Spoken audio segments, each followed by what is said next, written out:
welcome back to the Between Shifts podcast. We just wanted to hop on, give you guys a quick little update because life is busy and we are doing this between shifts, and we are going to have to go to one episode every other week just so it's more manageable and still enjoyable for us, because on the backside of all these recordings, it's like we have to do editing and we have to do the social media side of things, and it's just kind of overwhelming when we're doing a lot. We also want to focus on quality over quantity. Yeah, so and we we just feel like we've grinded for these past couple of weeks, got some content out there. So if somebody new comes across us on a bi-weekly schedule, they'll still have a lot of episodes to go back and listen to, you know? Yeah. And it allows us, if we can't do one week, it's okay. It's not the end of the world. So because we're sitting on a couple episodes. Yeah, well, it's just been a lot of work too. There's a lot that we do behind the scenes other than just editing and getting the show notes together, getting the studio set up, just coordinating with guests and trying to schedule. It's been a lot, and it's time for us to take a quick step back. And somebody needs to get surgery. Yeah, so it's gonna be. I'll be out for 3 months out of work, and it's gonna be tough fitting in here with a stiff leg. Yeah, he's got good leg room over there. I got good leg room on my side. The shortest guy gets the most leg room. I'm just kidding. I know, but it's killing my back to not have that lower mic stand anymore.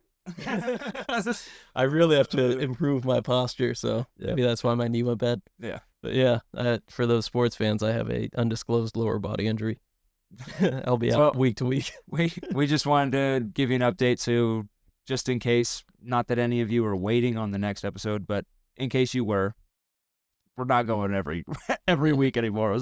It was ambitious. We did it, and now we're going to slow it down a bit and just put quality content out. And same goes for our socials. And yeah. But we really appreciate everyone listening. And coming up in a minute here, you're going to get to hear a short episode with me and Mike Alifano. About something very personal to me, which is another reason why I've been tired and busy and we're stepping back. So thank you guys for checking in. Hopefully you continue to listen and watch. We appreciate everything. Yeah. Thank you guys. Thank you. All right. Bye. See you. Hey guys, and welcome back to the show. This one's going to be a little different, but part of the reason why we started this podcast was to be very vulnerable and open with our listeners. And so it's time for me to talk about some awareness about a recent event that happened to my family. In a minute here, we're going to talk to Mike Alifano from Alifano Technologies. We brought in, and he's going to be a guest in a couple weeks here as well. And we want to spread some awareness. So without further ado. Absolutely. Hello, everybody. Happy to be here. Yeah. So I guess I'll preface this with a quick story. Totally. So Friday, 5 p.m., this was a couple weeks ago at this point, but tried to call my dad on the way home from work. And as the person picked up, I realized that was not my dad. You know, it was a random voice on the phone and something seemed off. So I headed over to my parents' house. I walked in and realized definitely something wasn't right. The whole room was frantic. I remember my mom and our whole family sitting around the table just on the edge of a panic attack. And my mom looked over at me and just said, "We've been hacked." So there were signs throughout the day before, the Thursday before, that there'd been some weird activity happening through our cell phone account, through our carrier. But as I walked in, we had no service, and we realized that someone had accessed our phones through the carriers and stolen our phone numbers. So as soon as that happened, they were pretty quickly able to access every important account we had, emails, bank accounts. Luckily for us, my mom had scheduled a family dinner. So my aunt, uncle, and grandma were at the house, and we were able to call Mike over for, to walk into that situation. So that was gnarly. I mean, actually, I got a call earlier that day from a friend of mine who's a financial advisor, and his coworker had a situation where one of her big clients was going through the same situation. And this was about 1:00. He said, "Whatever it takes, can you get to Pacifica and help this customer of ours? We will pay the bill." And I was like, absolutely. Moved some appointments around, jammed up there. Was there for a couple of hours, helping him get through the situation. And similar situation, we just didn't know the depth and the gravity of how bad it was. The extent of it. Yeah. And the worst is it's 5:00 on a Friday. Yeah. Nothing's open, right? Yeah. And everybody's you call and you don't get anything good when it comes to U.S.-based tech support service, customer service until Monday. Yeah. So, we were kind of all buttoning up, and your mom calls, and it was like my heart dropped. Yeah. Because, you're like family, you're locals. The other person's a customer, but a new customer, but it hits home, right? You're just like, oh, man. Well, and the issue was that we didn't realize that we needed someone that worked in IT throughout all these years to protect ourselves in the first place. Absolutely. And nobody, unfortunately, part of the reason why we're doing this, right, is to get the awareness out there, but nobody knows how bad it is till it happens to them, right? Yeah. So when I heard that, I was like, look, I'm going to wrap up here. I'm going to come straight to you. And, I got to tell you, that was a rough night. Yeah. So basically what had happened is the phone carrier, who I don't know if we should say who it is. No, I think it's important because, when people put all their eggs in one basket, right? So you have Comcast for your internet, you're using Xfinity Mobile for your cell service, it's the same company, right? Yeah. And so we did have Xfinity. We've since changed, but, they had let a person that didn't have access to our account somehow have access to our account. And with eSIMs now, it's fairly easy to swap over a phone number with an IMEI number to a different phone. Absolutely. I mean, they're really just taking your phone number from you. Yeah. And people go, well, what's the big deal? They're getting all your text messages, which include those two-factor authentication codes that come to you. And, people think, oh, I'm getting these two-factor authentication codes to my texts.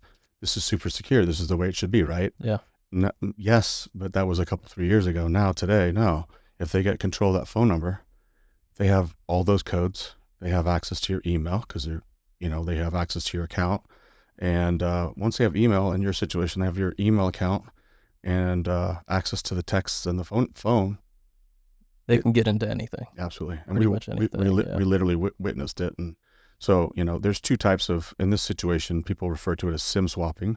I actually learned something new that night. There's another term called port swapping, and that's, from what I understand, and I could be wrong, but it's like the newer version because everybody said eSIMs are the way to go. The physical SIMs, you can go to a cell phone carrier store and ask, somebody who's, on the take to get me a new SIM card for that person's phone number or this person's phone number, pay them, some money. They get you a new SIM. You activate it when that person's going on vacation or they're going to be out of town or maybe it's just a Friday night, 5:00 when everything closes, right? Right when the banks close, right when you can't get any support from anybody. You got it. Yeah. And the victim doesn't know. I mean, you started to notice, right, when you started to call and it wasn't your dad answering and, texts weren't going through and so forth. But most people don't know until a day or two and they start having to, I'm going to call my carrier and figure out why my phone doesn't work. Why does it say no service? I know I paid the bill and then they start to figure out, or they've been told that, oh, your number's been ported to a different account, a different carrier, right? And now, things start to get real. And so that's, what happened with you. So SIM swapping is when they take a physical SIM that replaces your physical SIM and put it into another phone that accepts a physical SIM. Obviously, those are iPhone 13s and older. Obviously, a lot of Androids do it. And then iPhone 14 and newer, those have electronic SIMs or eSIMs. And they're not supposed to be SIM swapped because they don't have a physical SIM. They have an electronic SIM. Well, we found that is starting to happen and numbers can be taken. Because let's face it, if you go down to your carrier or a new carrier, let's say you want to switch from Verizon to T-Mobile, as long as your phone's paid off, it's not locked, you can move that phone number to a different carrier. You own your phone number. Well, if it's not you and they're taking your number from you, who's to say, who's who? And if they say the right things or they know that person behind the counter, they've just taken your phone number. I realize that it's fairly easy to pick a phone number. Obviously, they picked a 650 or 415 number, probably knowing that we were in California and who knows the reason, but they don't have that much digging to do, really. I think if you put the phone number in the internet, in Google it probably will tell you the address and the person it's affiliated with. There's not a whole lot you need to verify with to gain access to an Xfinity account. Let's face it, we're such an information-rich, world today that you can find anything about anybody, anytime. And sometimes it requires a certain amount of money, but you can get it if you want it. And, it's part of what my struggle is with, whether it's, kids, whether it's, students, adults, managing that information is so important, right? And knowing what your risk is. And, I tell the kids all the time at the high school, I volunteer and teach a class at the high school Hildecitos, Pescadero. Pescadero, and our high school about social media, the pitfalls of social media, technology, a little bit of entrepreneurship. But the idea is that, one of the questions I asked them is, if you delete this from the internet, do you think it's gone? And they're starting to obviously get, smart because they know what the answer is going to be, but, getting them to understand it and not do it is another thing, right? Yeah. So I can share some stories later on about my personal struggles. You'd think my kids all listen to me and know the right things to do. Well, no, we've had some issues, but I'll talk about that later. But for your situation, that was, I've been on a bunch of those, service calls, and they're heartbreaking. And, the bigger thing for me is to figure out a way to get them whole, right? I mean, it was kind of crazy. I was not spinning my wheels, but we were certainly trying to get a grasp of what was going on, especially for me when I got there. But yeah, we were frantic. We were no help for the moment. Well, but you were, because Yeah. it was good that everybody had devices out. We had phones and iPads and computers all on the table. It was like a war room. Yeah. But we were literally trying to figure out how this all started, right? And from my feeling is, it started with a phone that had a physical SIM, and somebody had gained access to that and took the number, and then from there that was a master account for that whole family account, and things just started to go downhill from there. But what I won't forget was, I remember we kept hitting the wall because we just didn't have enough information as to what was going on, and we finally get onto a computer, and I regained access to a Gmail account and regained access to a Comcast account, and we even stole a number back, your own number back, and my mom reassigned us got a phone. her number back. Yeah, we were just like, yeah, we're on a roll, and but he was sitting right next to me. 2 steps ahead of us. It was nuts. And I looked at the screen and I was like, okay, we see these charges going through and money being moved from one account to another. And, there's a Zelle transaction here. And, you look at the numbers and you're like, oh my God, this is not like piddly stuff. This is big time. And then we opened up this one email that had the Zelle transaction in it, and we closed it, and I'm sitting there and I go to open it again, and it was gone. And I'm like, I wouldn't delete this. And I look over at him, and I look back, and I go, oh, the other email's gone too. And I look at him and I go, am I seeing things, or did that just delete? And then I went to the deleted items, and it was deleted. I know I didn't delete it. And I'm like, they're still in our email. We still think we have access and control. They're one step ahead of us. Yeah. Yeah. And that was the crazy part, that I think probably the most frustrating part for us was, we're talking to customer service, technical support people that were clueless. I mean, we're telling them what's happening. They actually see it and agree with us. And they even told us, oh, you're port swapped. And we're like, yeah, we know. Where have you been for the last 20 minutes? We've been telling you this. Yeah. But it was like, there was a couple times we lost the call to, the person that we were talking to was like, almost like, thank God, let's call back again and get somebody more competent on the phone. But we realized then we were on our own, right? Well, it takes you 20 minutes just to get through to someone. And at that point, we realized quickly it was turning into more of a banking problem and a Social Security problem. And that part for me was, it's always a delicate situation when I get involved in this stuff, because I'm looking, in the IT world, we're kind of like doctors. We see everything. And a lot of it we don't really want to see, but we have to see because we're on the computer, right? We'll see text messages fly in. We'll see emails that are very private. So we have to be super professional about not divulging certain things and being private about it. But so we're seeing all this, and then we're seeing the emotion. Your mom got to me a couple times just watching her, and I'm sitting there like, if this was my sister, my wife, I don't know how they'd hang, Yeah. And so it was just tough to see the emotion there, but also to see how much it was affecting everybody in the room, and just to feel helpless, because everything we kept hearing was, oh, we'll get back to you on Monday. I'm like, it's Friday. It's now midnight, right? We're sitting there. We're no closer to, at least that's how we were feeling, to, getting where we need to be so we could have a somewhat, peaceful weekend, knowing that we've done everything we can do and nothing bad's going to happen. And, waiting till Monday was torture. Well, and I didn't mention it earlier, but you got there when it was still light out, and I don't think you left until 2 a.m. Yeah, it was a long time. It was a long day, and it became personal for me, because I was like, man, like, yeah, it's a desperate situation. That's probably the toughest part of this whole thing, is watching the emotion, how it's affecting people, and so you can't leave people in that situation, and that's part of the job. When I get home, the kids are like, hey, what time did you get home last night, Dad? I'm like, it was late. Yeah. And then it's like, why didn't you leave earlier? you missed this, or we didn't get to do that. And I'm like, you know what, this is part of the job, So, that's the thing about these situations. It's tough, but it's extremely gratifying when we do win the battle. We do get control of our stuff back, and we end up not losing everything we thought we were going to lose. And we have a, fairly good story to say, to talk about. Yeah, when it decided it was gonna go bad, it in the long run it actually went pretty well. But Yeah. I mean the toll it definitely took on my mom. Oh, she yeah. didn't eat or sleep for a week. I just talked to her yesterday, and it's heartbreaking because, there's also this thing, and I want to touch on this, and I hope you guys are okay talking about this, but there's another part of the situation is, you go and you have to shut everything down, your bank account, your credit cards account, everything, and your investment accounts. You got to close accounts, and you don't have access to those dollars.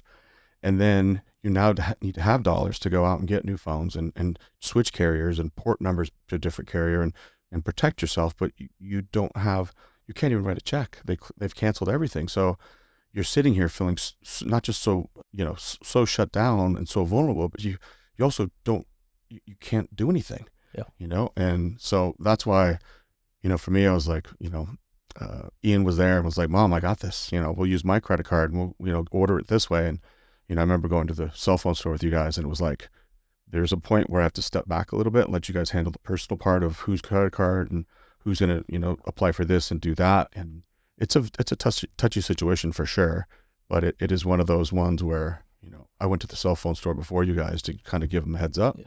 And let them know, hey, this is what happened. And they were awesome. They were on it, and it was cool because you knew one of the kids there. Yeah, and right? we spent 4 separate situations.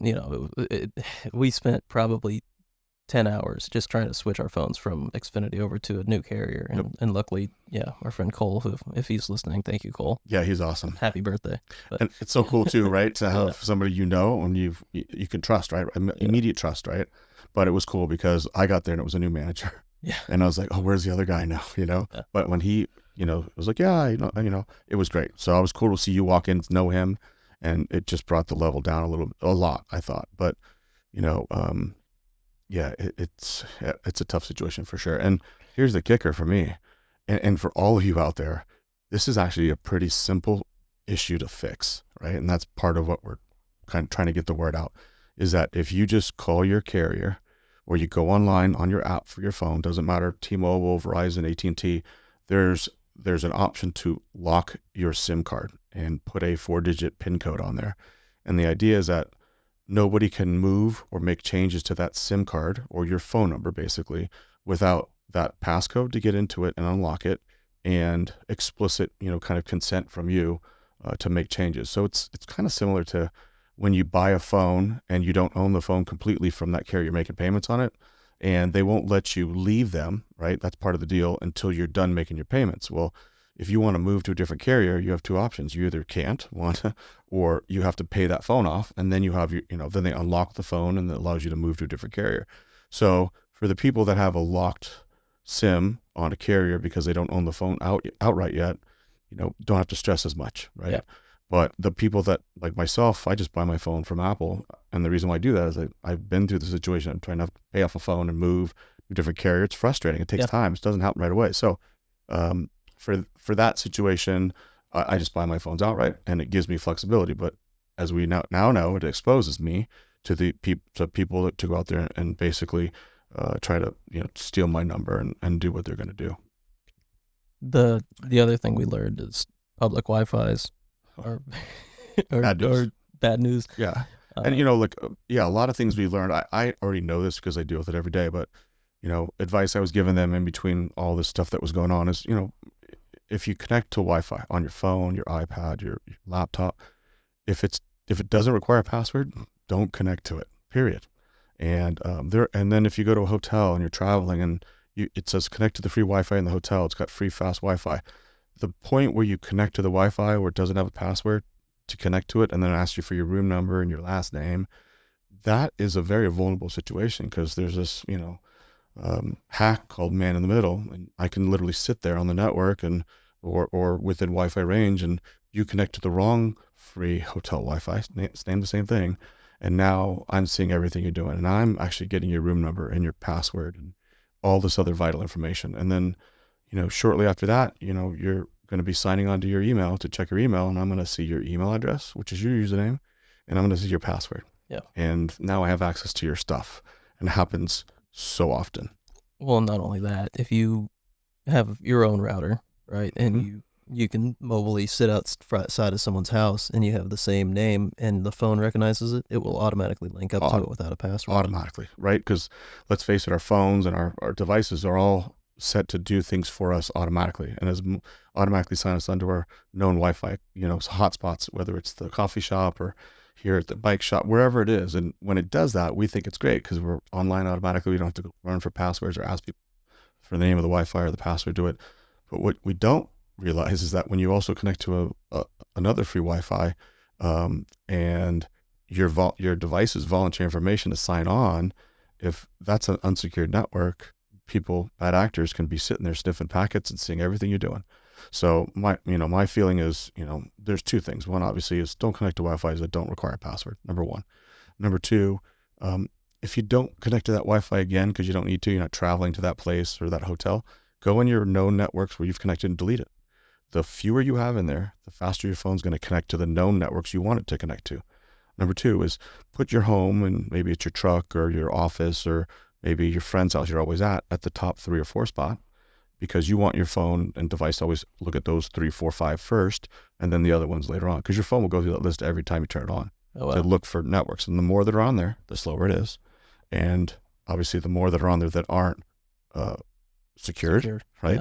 Yeah. The bigger the chance, right? So I can go name a network and links this without any password, and I can guarantee you I can go down by the coffee shop and I'll probably have 50 or 100 people try to connect to it or actually connect to it. Yeah. And if they have access, if they are on that network and I'm a bad actor, guess what? Bad things can happen, right? Yeah. I went through and deleted about 32, 33 of the ones that I was like, okay, well, yeah. SFO Wi-Fi. Yeah. Don't need that one. Yeah. Nope. And most people are like, I don't even know where that is. Other times, uncomfortable situation. I'm sitting there and there's husband and wife, boyfriend, girlfriend, and they're like, what hotel is that? Where have you been? So I'm like, I have to do this kind of independently because it's a touchy situation. It's literally telling you where they've been, what they've connected to. And if the other doesn't know, it's an old phone. Yeah. Right. But the other big one, and we discovered this too, is that it's so common when you get a gateway from, say, Xfinity, and you set up your gateway is your it's a Wi-Fi hotspot, it's a router, and it also converts your coax into Ethernet, right, for internet. And a lot of people just use that device for everything, right? And you guys were. And what they didn't realize is they have a password to connect to it, so it's secure, right? We think. Yeah. But it says it's locked, right? Right. Keeping it someone off, hopefully. Right. But I put in the IP address of the router or the gateway, and right away it says, enter the username and password. And we figured out, which is super common, is probably, I want to say 80 to 90% of the ones that we touch, out in the field doing this for a living, they're all left to be admin and password. Yep. And it's like, yeah, username is almost always admin. Yep, the password is just password. So when we get in and we put an admin password, it goes, oh, you're using the default username and password. You need to change it right now. That means that people have had access to this if they really, really wanted to, right? So I'm not a big fan. I think it told us how many people had been on that. We saw a whole bunch of devices. A lot of devices on our Wi-Fi. Right. So that's a scary one too. When people start to see what are those devices, and they expect me to explain what they all are. Yeah. And it takes me a while to figure them all out, but I can tell you right now, there's a bunch that were on there that weren't supposed to be on there. Yeah. So I always try to get people to do what we've done for you guys, which is get your own customer-owned router that's a firewall access point, and that does Wi-Fi. And the idea is that you own it and control it. So whatever service you use, it's agnostic to this device, and this device is yours. You run it, you own it. All the other devices, those gateways, are owned by the ISP, right, the internet service provider. So they have access to those devices, because when you call and say, oh, I don't have internet, or it's slow, or I can't connect, they're like, oh, let me log in and take a look. And they're like, oh, we can connect. Yeah. We could see you got 25 computers connected or devices. Yeah. Oh, your 12 cameras that you have sitting in the house. Right. Yeah. So it's like, how much more access do they really need to get to the rest of your stuff and other within those devices? So it's always good to have your own device you own and control. That's like your bouncer to the network, right? And the idea is that if your modem gets upgraded, like a lot of people have, there's new ones coming out better, faster. You just get the new one from your ISP, and then you don't have to change anything on your network. That is the device that basically connects the internet to this device. And then that can be replaced. You could change carriers, you could change, ISPs, you can change devices, but your main device, you could literally pick up and move, and maybe it's AT&T where you move, and that's going to be your ISP there. You just get the modem from AT&T, plug it in, and you don't need to call me. Yeah. Right. And that's what everybody should have. And we used to do that. That was the most popular thing we did for people. And now all these internet service providers are all providing Wi-Fi, and you can do this. You don't need to get your own router. And it's like, yeah, we'll provide the router, and you just sign up for the service, and then there's no firewall whatsoever. Absolutely. And we had our own router, I believe, but we did not have a firewall. Right. And was another important thing. It absolutely is. And that's, that's the other scary part is, who has access to it. And I was just talking to a customer today, and they were, I just call, the Geek Squad. And I said, I'm not trying to sell myself because I'm pretty busy these days, but I said, do you ever get to see the same person twice from that company? They're like, no. And I said, does that bother you? And they said, yeah. I said, I focus with my company. If Ian or JP or whoever it is of my company that goes out there last time, I make sure it's that same person that goes back out there again. There's no reorientation. There's no asking, what's the password for this? Or how'd you do that? They know. Yeah. And it makes it very efficient and fast. So whenever they're using a large company or a company over the hill and it's a new person every time, they need to know, right? So I always think, I'm obviously big supporting local business. That's what I'm all about. So it's important who's touching your stuff. Yeah. Well, and here's the other thing. People they really should be, after that person leaves, they should be changing their password again. So they're the only ones that know the password and not just them. And then the last technician was there. That's best practice, right? Yeah. But a lot of people don't go that far. So I would feel more comfortable if I knew the guy that was just at my house, replacing my dishwasher. Yeah. If something went wrong, I know what company to go to and who to find, right? Yeah. You want to go back to the same guy. Right. Yeah. Same with cars and everything else. But education about this is so important, and we had no idea, and it's been such a traumatic experience, and we're still dealing with it. It's been weeks, and and the other thing I told your mom is, and I tell everybody, it's not over. I got goosebumps when I say it, but it's just like, it's going to continue to happen, and you're going to think you're going to be, out of it, and everything's good. Nothing's happened, and knock on wood, oh wow, something just happened. Yeah. So you got to be ready for it. And so that's the bummer part, is it doesn't just end right away. Yeah. And they got to stay on it. And it is something that I don't think ever really goes away, because they don't forget about how stressful it was. Yeah. And the last thing they want is to lose anything of that hard-earned money and investment and retirement that they have set aside. I got to tell you, I was at a customer's last night, actually, and it was scary, but she goes, hey, can I do my updates on my computer? I'm like, yeah, sure. I'm here, and I already had that machine at my shop and put antivirus on it, scanned it. It was all good. And her machine comes up, it says, enter your BitLocker password, code. And I was like, and I looked at her and I thought, oh, she just got ransomed, right? Yeah. They BitLockered her hard drive, her data, and then asked, now eventually there's going to be a pop-up screen saying, hey, if you want your code to unlock the data to get to your stuff, you're going to send us a Bitcoin or, half a Bitcoin or whatever. It's usually 10 grand. Yeah. Or around that number. And then but nothing like that came up. It was just the Microsoft screen. So we ended up finding out a way to get around it. She had ended up actually locking her BitLock, encrypting her drive. And luckily we logged into her Microsoft site and her code was there. And we were able to bring that code down, enter it, and the poor lady was crying. Oh, yeah. And it was oh, like, God, it's so traumatic. It's gnarly, and she thought, she's like crying, all I want to do is, keep the money I've saved. And I'm like, I'm going to help you do that, So it's a pretty stressful situation for sure. Yeah. So if we can have people help people avoid this, get your, number one is obviously secure your data. We can talk about passwords and stuff later too, but I'll touch on this one. I talk to the kids at the different schools, and I'm like, I give my top 10 list of passwords that people use, and every year it changes, but there's always these funny, goofy lists that are out there, and it's like, what's the number one password people use? And it's like 1, 2, 3, 4. And I'm like, what do you think number 2 is? And they're like, they're all trying to think of something else. I'm like, it's 1, 2, 3, 4, 5, 6, and then it'll switch. It'll be like the word password. And I'm like, what do you think the second one is after that? And they're like, we don't know. I'm like, it's password with a capital P, or something like that. But it is, we're humans, right? And we're creatures of habit.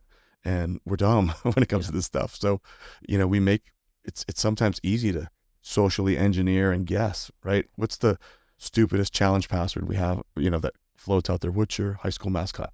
Yeah. Guess what? If you grew up in Half Moon Bay or the coast, it's the Cougars, right? So don't ever, and if you have questions like that, I always tell people, don't ever answer them truthfully, because that just gives people the reason to like really find out where you went to school and know what that answer is going to be. Answer some other school. Just make sure it's not Turnover or one of those other schools. Yeah. Yeah. Right. Yeah. Well, and this isn't meant to be a sob story towards my family, but my mom has been sleeping still. But Yeah.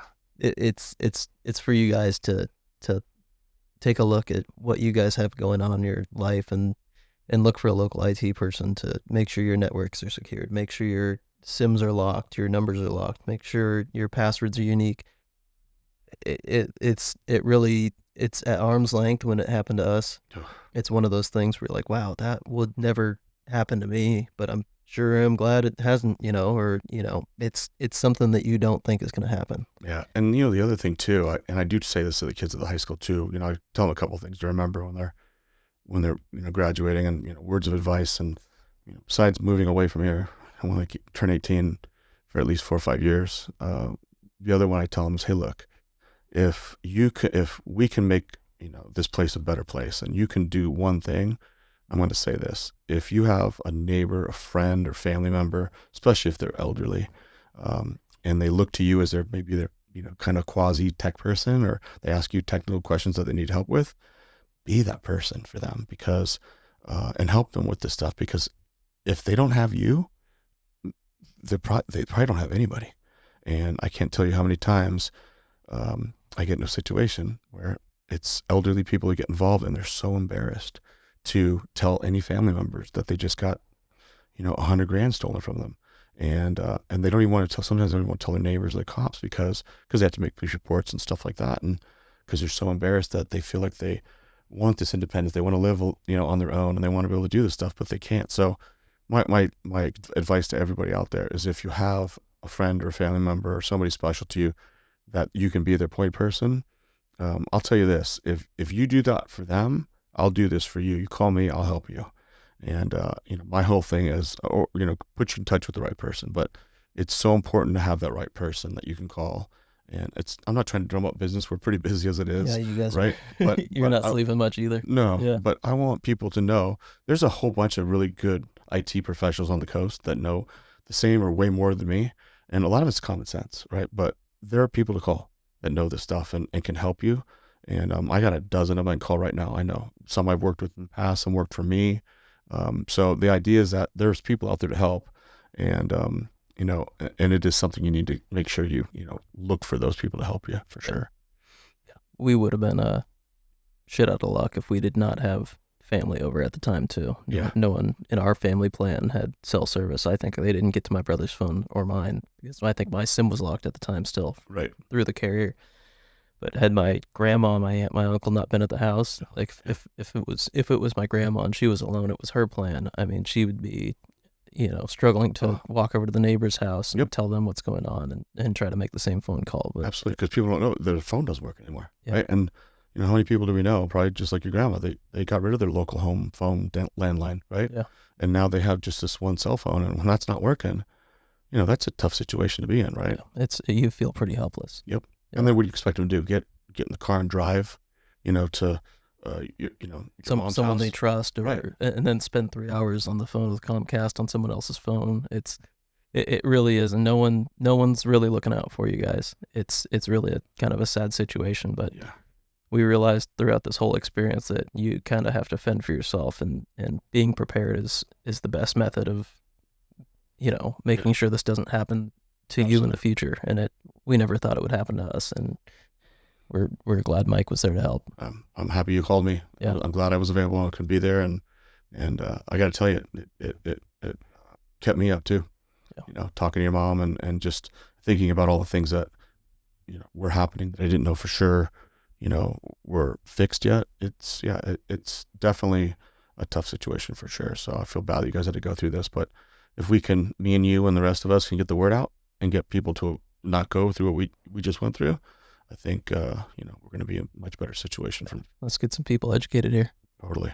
You want to tell people where to find you in case they are looking for Absolutely. some IT? So we're on Main Street, across from the self-service car wash next to the Texaco station. Used to be the Shell station on Main, next door to the old Chamber of Commerce, which is where the sheriff activity lead office is.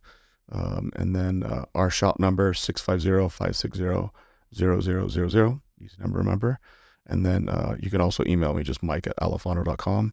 And I can tell you this, like I said, there's dozens of professionals on the coast that could help in this situation. If I can't help and it's a situation that's happening like you guys were in, I got, like I said, a bunch of numbers I can call, so many good people that I can get your way. Again, it's not about the business or the money. It's really about getting to you as soon as possible and kind of fixing stuff as quickly as possible, because the longer you wait, the worse it gets. Yep. Yeah. So let's prevent this from happening to anyone else, and let's make the world a better place here. Absolutely. And if there's ways that like we could talk to communities, I'm going to try to reach out for Chaotic Cove. That's like the, the old perfect, older, perfect situation. old folks area, Right. yeah. They're so vulnerable. I'm going to try to talk to them, have a little like town hall the next time they have something going on down there. Maybe it's with CERT or whoever they, whenever they all get together again, and warn them about this. It's huge. But for everybody else out there that's got friends or family that are older that would ask you for tech support or help or advice, be there for them. That would be huge. Thanks again, guys, for listening. This has been Mike Alifano from Alifano Technologies. Thanks for letting me get this out there. Yeah, thanks for helping us educate. Absolutely. We look forward to anytime. Yeah, we look forward to seeing your episode come out in a couple weeks here too. Thank you. I'm It'll excited. be a good one. Cool. Definitely. All right, guys. Thanks. Checking off. See ya. Hope you guys enjoyed this episode. Once again, we're brought to you by BikeWorks HMB, your one-stop shop for bike service, sales, and rentals in Half Moon Bay, California. Whether you're on the mountain, road, or low on battery, BikeWorks HMB has your back. If you enjoyed this episode and would like to help support this podcast, please feel free to reach out to us at betweenshiftspod@gmail.com. The link will be in the description. I hope you guys have a wonderful day. GT signing off.